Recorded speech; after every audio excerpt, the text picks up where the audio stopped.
27 ऑगस्टचा दिवस होता. कलबुर्गीतील एक सामान्य गाव. रात्रीचे 11 वाजले होते. गावातले बहुतेक लोक जेवून झोपायच्या तयारीला लागले होते. पण शंकर कोल्हूर यांच्या घरात मात्र वादळ उठले होते. घरातल्या एका खोलीत शंकर, त्यांची पत्नी, मुलगा शरणू आणि त्यांची 18 वर्षांची मुलगी कविता यांच्यामध्ये जोरदार वाद सुरू होता. बाहेरच्या जगाला हे फक्त एक कौटुंबिक भांडण वाटले असेल, पण या वादाच्या केंद्रस्थानी कविता आणि तिच्या प्रेमाची गोष्ट होती. कविताने नुकतीच 12वी पूर्ण केली होती आणि तिचे गावातीलच एका वेगळ्या जातीच्या मुलावर, मल्लप्पा नावाच्या ऑटो रिक्षा चालकावर प्रेम होते. त्यांच्या प्रेमाच्या गोष्टीची गावात कुजबूज सुरू झाली होती आणि शेवटी ती शंकरच्या कानापर्यंत पोहोचली. शंकर यांच्या डोळ्यासमोर त्यांच्या 5 मुलींच्या भविष्याचे चित्र होते. त्यांना भीती होती की कविताच्या या आंतरजातीय प्रेमसंबंधामुळे त्यांच्या इतर मुलींच्या लग्नाला अडचण येईल. शंकर यांनी कविताला अनेक वेळा समजावून सांगितले होते, पण कविता आपल्या प्रेमावर ठाम होती. त्या रात्री कविताने शंकर यांना स्पष्ट सांगितले की ती मल्लप्पाशीच लग्न करणार, नाहीतर घरातून पळून जाईल. तिच्या शब्दांनी शंकर यांच्या डोक्यात राग आणि हताशाचे वादळ निर्माण झाले. हा वाद इतका वाढला की त्याचे रूपांतर एका भयानक कटात झाले. शंकर, शरणू आणि त्यांचा नातेवाईक दत्तप्पा चोलबड यांनी घरातच कविताचा गळा दाबून खून केला. त्यांना माहीत होते की हे प्रकरण जर बाहेर आले तर त्यांचे सामाजिक स्थान धोक्यात येईल आणि त्यांना मोठी शिक्षा होऊ शकते. त्यामुळे त्यांनी एक क्रूर योजना आखली.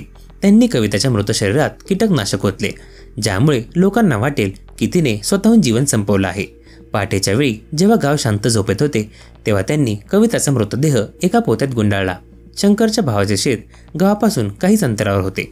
रात्रीच्या अंधारात त्यांनी तो मृतदेह शेतात नेला आणि तिथेच जाळून टाकला. दुसऱ्या दिवशी गावात कुजबूज सुरू झाली.